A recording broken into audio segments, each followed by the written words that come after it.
यो सुकुम्बासीको विषयमा धेरै कुराहरू आएका छन्। हामीले काठमाडौँ उपत्यकामा रहेका खोला किनारमा जुन एकदमै जोखिमपूर्ण अवस्थामा बस्नु भएको थियो, उहाँहरूलाई चाहिँ अर्को ठाउँ सार्ने काम गरेको हो। हामीले उहाँहरूलाई त्यो हेर्दाखेरि, तपाईँहरूले हेर्दाखेरि त्यो खेदाको अवस्था देखे पनि यो 4 वर्ष अगाडिदेखि नै म स्थानीय सरकारमा हुँदा नै सङ्घ सरकारलाई भनेको कुरा चाहिँ के थियो भन्दाखेरि उहाँहरूलाई त्यहाँबाट स्थानान्तरण गरेर होल्डिङ सेन्टरमा राखेर जो सहीमा सुकुम्बासी हुनुहुन्छ, जसको चाहिँ देशभरि कतै पनि एक दूर जग्गा पनि छैन, एक आना जग्गा पनि छैन, उहाँहरूलाई चाहिँ त्यो जग्गाको व्यवस्थापन नेपाल सरकारले गर्नुपर्छ। त्यो हाम्रो सरकारको र हाम्रो पार्टीको मान्यता हो, त्यो उहाँहरूले पाउनै पर्छ।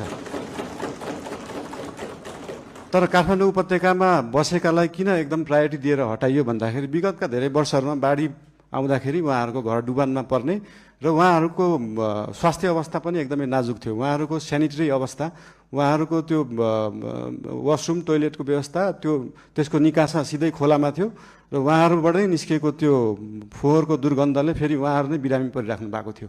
त्यसले गर्दाखेरि उहाँहरू बिरामी पनि परिराख्नु भएको थियो, खोला फोहोर पनि भइरहेको थियो र त्योभन्दा सबैभन्दा ठुलो कुरा चाहिँ उहाँहरूको ज्यान जोखिममा थियो। उहाँहरूको ज्यान जोखिमबाट जोगाउने काम गरेको हो नेपाल सरकारले।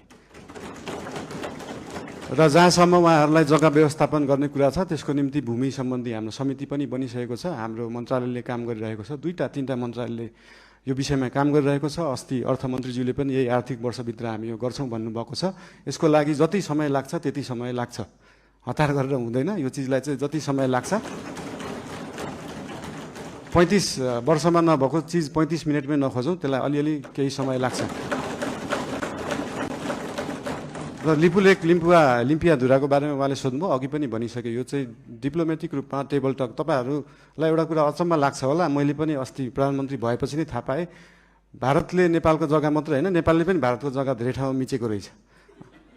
अनि यो कुरा चाहिँ अस्ति भर्खरै थाहा पायो। त्यही भएर दुईटै देशले अध्ययन गरेर हामीले मिचेको छौँ, उहाँहरूले मिच्नु भएको छ, के छ त्यसलाई चाहिँ बसेर एउटा साथीको रूपमा समाधान गर्ने चाहिँ हामीले सोच राखेका छौँ। धन्यवाद। विद्युतको विषयमा अघि भन्नुभयो, देशभरि जुन हिटर इन्डक्सन अहिले चाहिँ के छ भन्दाखेरि साँच्चीकै हामी अहिले विद्युतीय युगमा तुरुन्तै जान सकिने अवस्था छैन। साँच्चीकै देशका हरेक किचनमा अहिले नै बिजुलीबाट पकाउने, इन्डक्सन कुकरबाट पकाउने हो भने देशमा भएका सबै ट्रान्सफर्मर र सबस्टेसन पड्किन्छन्। त्यसको क्षमता नै छैन अहिले। त्यो क्षमतालाई विकास गर्नलाई पैसा चाहिन्छ र त्यही पैसाको लागि 50 युनिटभन्दा माथि चाहिँ 5% भ्याट लाउने कुरा जुन अर्थमन्त्रीज्यूले अस्ति कुरा गर्नुभएको छ, त्यो एकदमै धेरै रकम होइन। 100 रुपियाँमा 5 रुपियाँ हो। त्यो पैसा चाहिँ केमा खर्च हुन्छ भन्दाखेरि देशभरि ट्रान्सफर्मरलाई अपग्रेड गर्नुपर्छ, देशभरि ट्रान्समिसन लाइनको तारको मोटाइलाई अपग्रेड गर्नुपर्छ, सबस्टेसनहरू अपग्रेड गर्नुपर्छ। अनि बल्ल हामी साँच्चीकै विद्युतीय युगमा जान सक्छौँ। त्यसको लागि नेपाल सरकार अग्रसर छ। धन्यवाद। मुखज्यू, यो भिजिट भिसाको जुन दुरुपयोग विगतका धेरै दिनहरूमा भएका थिए, त्यसको लागि एकदमै कडा निर्देशन मन्त्रालय, एयरपोर्ट लगायत त्यहाँ भएका विभिन्न विभागहरूलाई दिएको छ। र भिजिट भिसामा गएर त्यहाँनिर कामको लागि इन्टरभ्यू दिएर काम पाउँदाखेरि फेरि फर्केर आउनुपर्ने, फेरि वर्किङ भिजाको लागि अप्लाई गर्नुपर्ने र नेपाल नै आउनुपर्ने व्यवस्था रहेछ। त्यसको लागि पनि एउटा अल्टरनेटिभ उपाय रहेछ।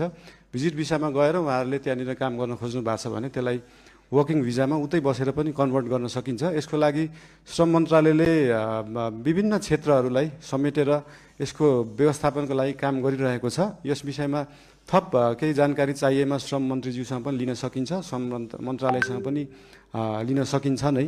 र अहिले आत्मविश्वास बढाउने भन्दा पनि देशलाई पैसा चाहिएको छ, पैसा बढाउनेतिर ध्यान गएको छ हाम्रो। यो उदाहरण एउटा दिन चाहन्छु। यो लिस्ट डेभलप कन्ट्रीबाट डेभलपिङ कन्ट्रीमा जाने अथवा डेभलपिङ कन्ट्रीबाट डेभलप कन्ट्रीमा जानेमा हाम्रै छिमेकी राष्ट्र चाइना चाहिँ अस्ति भर्खरै डेभलपिङबाट डेभलपमा गएको थियो, जबकि त्यो डेभलपमेन्टको पराकाष्ठा नागिसकेको देश हो त्यो। यो कुराहरू चाहिँ एकदमै स्ट्राटेजिक रूपमा सरकारले सोच्नुपर्छ जस्तो लाग्छ। अहिले नै हामीले एलडिसीबाट ग्रेजुएट हुँदै गर्दाखेरि हाम्रो ट्रेडका कुराहरू, हामीले निर्यात गर्ने विषय वस्तुहरूमा चाहिँ लाग्ने करहरू अहिले छुट पाइन्छ।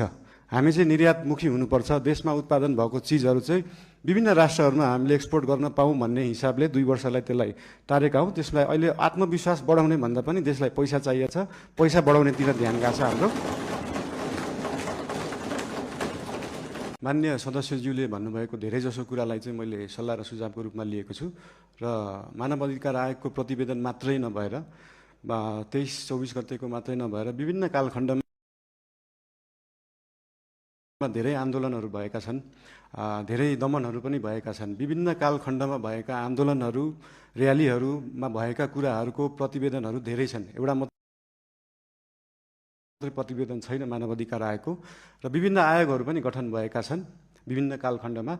आजसम्म नेपाल सरकारलाई बुझाइएको जति पनि आयोगका प्रतिवेदनहरू छन् ती सबै प्रतिवेदनहरूलाई एकमुष्ट रूपमा नेपाल सरकारले अध्ययन गर्छ र गर्नुपर्ने काम कारबाही त्यही हिसाबले गर्छ। धन्यवाद। साम्यवाद समाजवाद भनेको भाषणमा दिन एकदम सहज हुन्छ, मजा पनि आउँछ, तर साँच्चीकै साम्यवाद साँच्चीकै समाजवाद गर्ने भने हाम्रो काठमाडौँ महानगरपालिकामा मेयर हुँदाखेरिको म उदाहरण दिन चाहन्छु। हामीले विपन्नलाई जुन प्राइभेट स्कुलमा 10% स्कलरसिप दिनुपर्छ त्यसलाई इक्जाम लिएरै एकदमै मजाले लागू गरेका थियौँ। त्यहाँ चाहिँ विपन्नले एकदमै महँगा कलेजहरूमा पढ्न पाए। साँच्चीकै समाजवाद भने त्यो हो। र विभिन्न महँगा अस्पतालहरूमा पनि हाम्रो ऐन कानुन संविधान बमोजिम नै 10% बेड चाहिँ विपन्नलाई दिनुपर्छ भन्ने व्यवस्था थियो। त्यसको लागि हामीले वेबसाइट नै बनाएर प्राइभेट हस्पिटलहरूमा सर्जरीसम्म विपन्नलाई गराउने व्यवस्था गराएको थियौँ। त्यही हो समाजवाद साम्यवाद भने चाहिँ त्यस्तो कुरालाई भनिन्छ। र यही 10% विपन्नलाई दिनुपर्ने कुराहरू, शिक्षा र स्वास्थ्यका कुराहरू हामी देशैभरि लागू गर्न खोज्दैछौँ।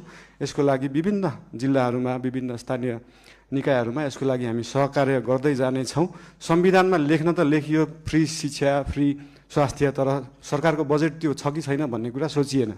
त्यही भएर अहिलेको लागि हामीले सबैलाई नभएर विपन्न वर्गलाई, कम्तीमा विपन्न वर्गलाई चाहिँ फ्री शिक्षा फ्री स्वास्थ्य दिनमा हाम्रो नेपाल सरकार र हाम्रो राष्ट्रिय स्वतन्त्र पार्टी त्यसमा चाहिँ एकदमै लागेको छ। धन्यवाद।